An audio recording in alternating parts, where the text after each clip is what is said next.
This is a true story. It's August 2012. 21-year-old Alisha Bromfield from Plainfield, Illinois, is getting ready for a weekend trip. She's 7 months pregnant, working at Home Depot, and she's agreed to travel with her boss, Brian Cooper, to his sister's wedding in Door County, Wisconsin. Cooper was not the child's father.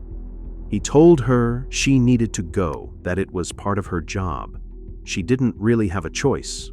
People close to Alisha say Cooper had been obsessed with her for a while.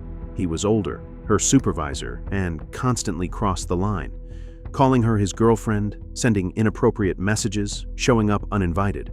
Alisha made it clear she wasn't interested. But Cooper wouldn't stop. When he told her she had to go to the wedding or risk losing her job, she gave in. After the wedding, they checked into a resort near Sturgeon Bay. The next day, they were supposed to return to Illinois. Cooper had told her they'd have separate rooms, but he booked one room with a single bed.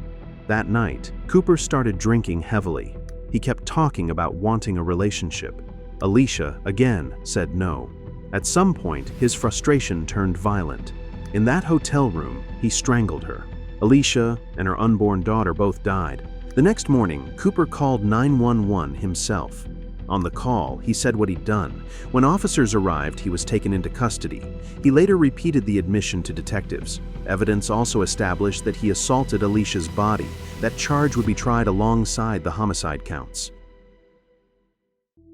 The first trial took place in 2013. Cooper's defense argued he was too drunk to form intent, that he didn't mean to kill her. The jury couldn't reach a unanimous decision on the homicide charges, though they did find him guilty of sexual assault. The judge declared a mistrial on the murder counts, and prosecutors immediately started preparing for a retrial. In May 2014, Cooper faced a second jury.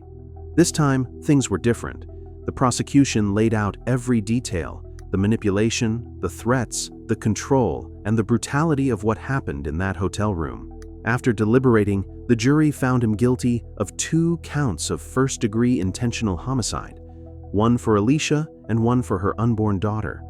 The verdict said, in plain terms, that intoxication didn't erase intent and that he knew what he was doing.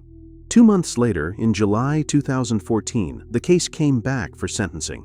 The court weighed Cooper's conduct, his admissions, and the impact on the victim's family. The judge ordered the maximum under the charges and made it consecutive. He was sentenced to 2 consecutive life terms without the possibility of parole.